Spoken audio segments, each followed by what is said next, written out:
Hello, everybody. Welcome back to my channel. Let's get into it.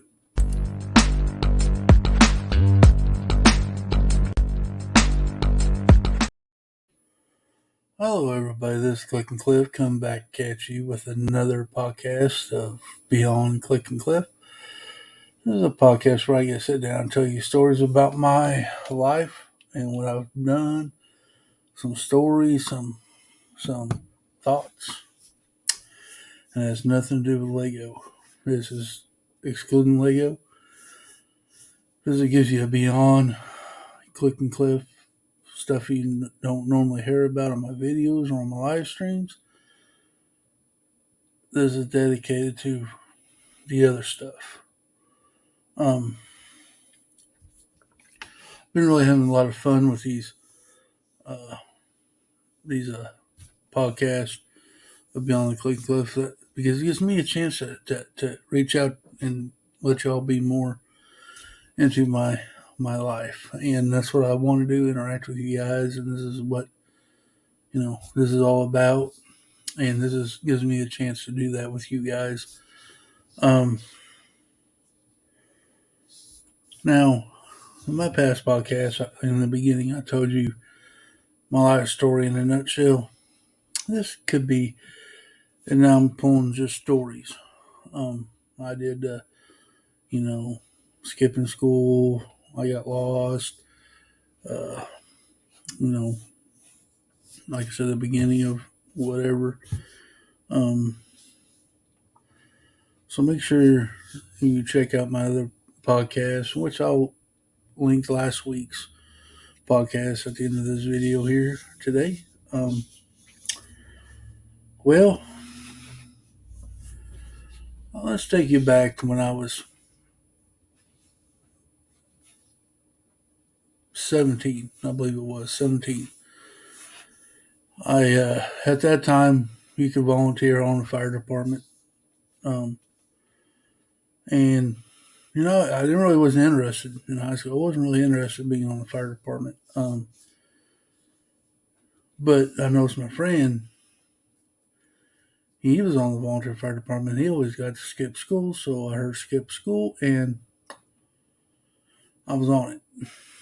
I volunteered, which back then we couldn't fight no fire. We couldn't even respond to fires. The only thing we could do is go to the station and basically be their janitor, helping clean the station, wash trucks. Um, go on a few. We went on a few minor calls. There wasn't. Well, we couldn't do nothing. We couldn't even be a gopher because of insurance reasons.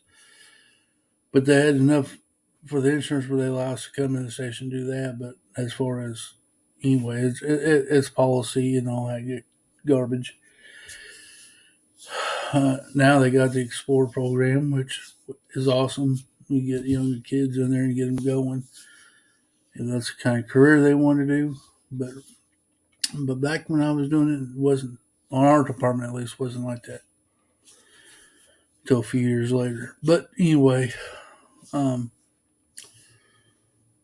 so I was at that time in my life, I was really unsure of what I was wanting to do with my life. I knew I had to work, and I grew up on working every day out. I was you work, grew up on in the country, you do a lot of stuff, work related. I didn't want that life. I didn't want that getting up cracking on, even though I still do. Beside the point, I didn't want to work till 8 o'clock at night, Monday through Sunday. Not really have any days off, time off for yourself. So I wanted a different life. So I graduated high school, and back in that day, you're still unsure what you want in life, or at least that was for me. I knew I wanted a job where I could support myself, move out of the house, buy me a house, and have a good life, right? Life's good. Well, okay. What am I going to do? At that time, I was working at a grocery store. I was,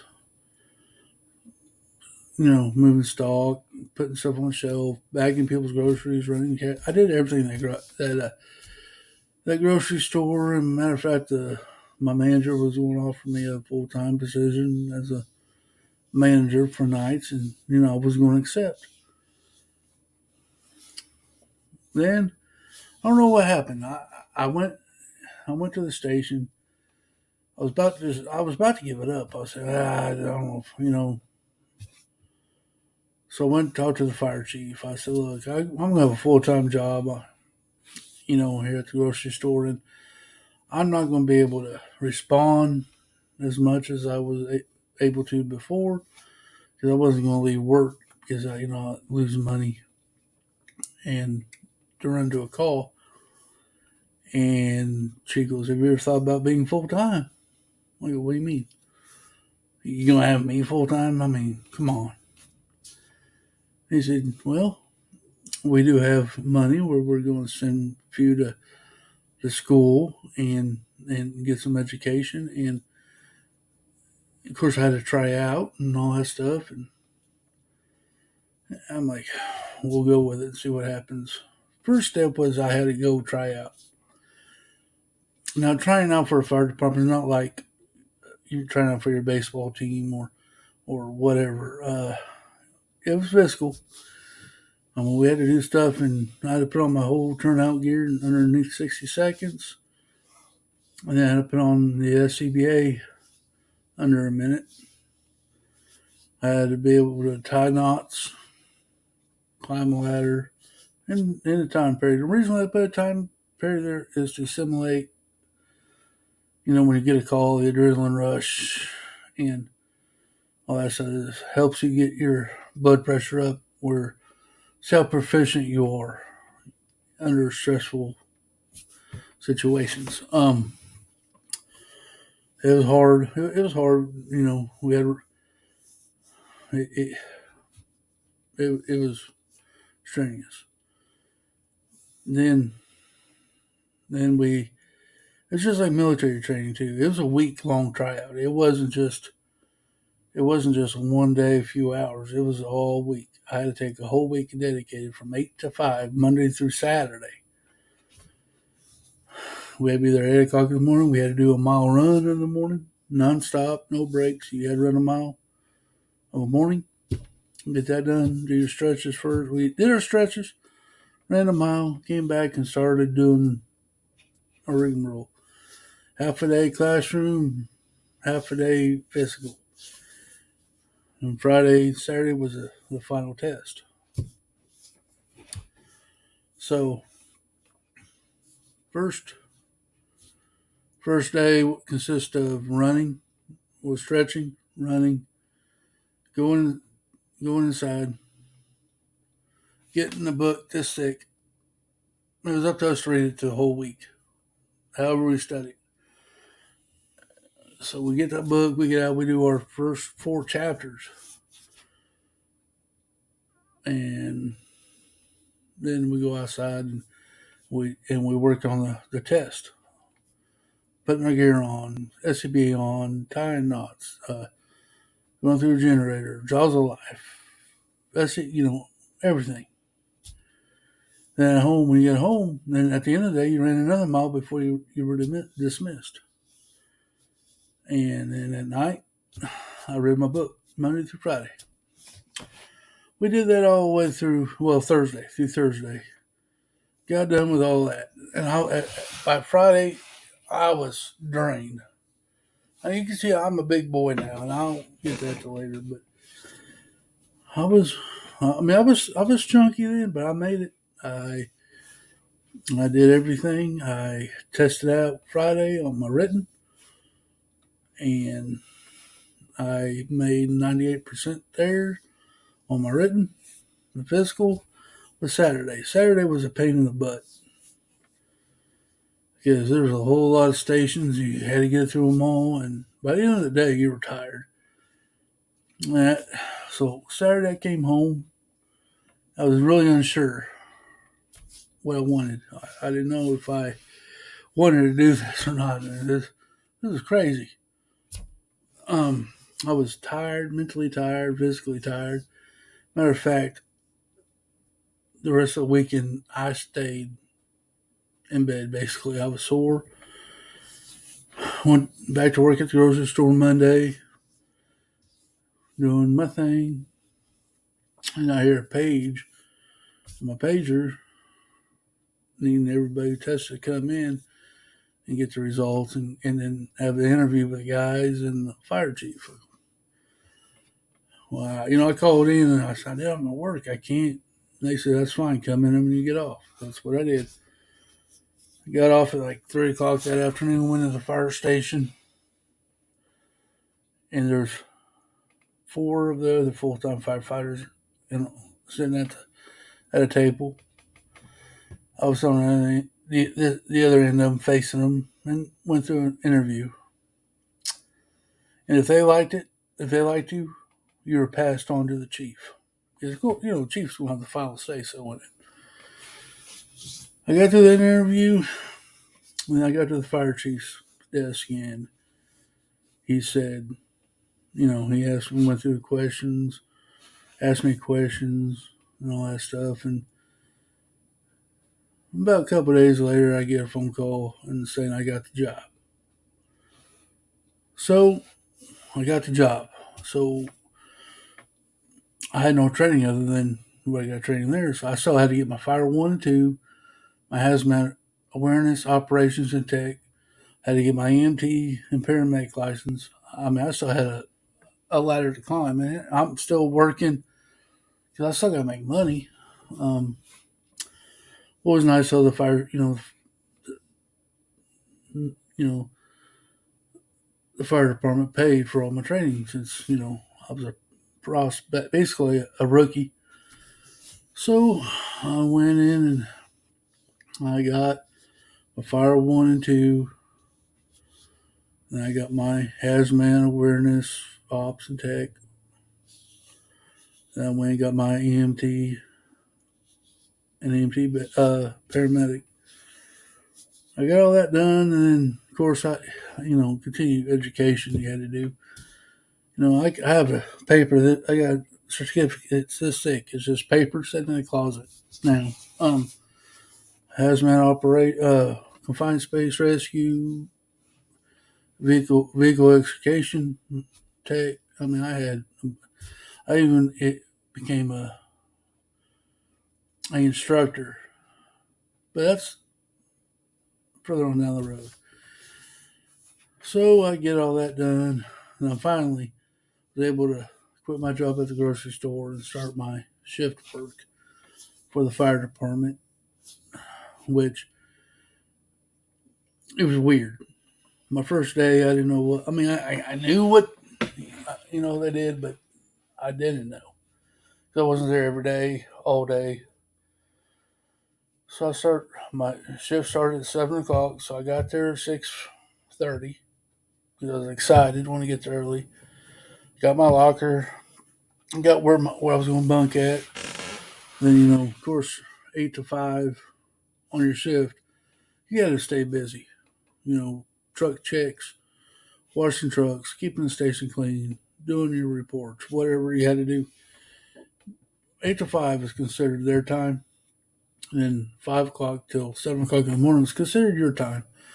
That's where you went to eat dinner. You could sit around and watch TV, make a phone call. What is your downtime? You were still getting on the clock because you got paid 24-hour shifts. But that was your time where you could kind of relax a little bit. And if you get a call, of course, you have to go. But it was considered your time, your downtime where you can watch TV, relax, go sleep, unless you had a call. Then you got off the next morning at 7 a.m. So that was the shift. And I worked my first day. Man, I was pumped up. Man, I was like, all right, we're going to have a fire today. And then nothing. We didn't have a call one. Not even a medical. I was like, man, this sucks. And I worked 24 on, 24 off, 48 on, 48 off. That's how it rotated. My next shift, I came in, talked to the guys that was coming off the shift. They had a couple calls. I'm like, sweet. Maybe we'll continue. Here I am wishing bad luck on people. That's not, I don't know if y'all been in this kind of service. We have this thing called black smoke and white smoke. White smoke is nothing happened. Then we have a black smoke, and then that means all blank broke loose. And we don't want to be black smoke. We wanted to be white smoke, but we wanted, you know, fire service. We wish there was a grass fire because grass will grow back, houses and lives won't. So that's what we kind of wish for was grass fires. At least it's a fire. Um, we didn't get as big as like in California and what they got going up in Canada right now. Wildland fires does get bad. You burn houses down there, and it's just more dangerous than a structure fire. But you know, we had confidence saying that we could stop it. But that's other people's opinion. Well, that's stupid. I get that. It's not that we're wishing bad luck on people. It's just when you become a firefighter and you love it, it we hope there's nothing actually happens. But when you're a rookie, when you're new, it's like, dude, I want to be Mr. Fireman. I want to be, yeah, the hero, right? And when you get older and on the job for 10, 15 years, you want to go to your shift and nothing happen and go home. You just want to do your job 8 to 5, wash trucks, clean trucks, sleep the rest of the night, go home on your next day. You don't want nothing to happen. You don't want no calls. But when you're a rookie, when you're first starting in, it's like you want to be the hero. You want to go do stuff. Hey, look at me. Look what I did. All that jibber jabber. But needless to say, weeks went by without my first call. Then there it happened. My pager went off. Our lights flickering in and out. The bell on the wall going. Ding, ding, ding, ding, ding, ding. We had a first call, and then you hear the dispatch over the radio say, attention, blah blah blah, fire department. You have a 1070 structure. That means a fire structure building. Or 1050, it's a vehicle accident. But we heard 1070 structure. And I want to say it was like 2 a.m. in the morning. I was asleep. Boy, I popped up fast and I, ran to my gear, put it on. So excited. I'm going to go do something. Get in the truck. We just pull out of the station and then we get the dispatch saying cancel. False alarm. We're like, and at this time my adrenaline was pumping. I was like, yes, my adrenaline was so going and back the truck back in the station, took our gear off. Other guys I was been went back to bed. I was wired. I just stayed up the rest of the night going, this stinks. But then, a couple days later, it all happens again. I get in the truck, we get going. Get on my gear, get on the truck, get going, and it wasn't getting canceled. I was getting so hot, I mean, you watching those movies when you run out without your helmet. Well, that's exactly what happened to me. I got out of that truck, started running towards the fire. My lieutenant at the time grabbed me by the collar and said, "Where you go?" I said, "Um, fight the fire." He said, "Not without your helmet, ding dong." Good point. Got my helmet on, and that house fire was the first entry I ever made. I put on the SCBA and went in there behind my lieutenant. They wouldn't let you have the nozzle until you had some experience underneath your belt. And this being my first fire call, they weren't letting me have the nozzle. Even though I was trained in it, their motto was 90% of it's common sense, 10% was bookwork. And fair enough, fair enough. So, anyway, sorry, there's people mowing next door. If you hear that, I apologize. But there is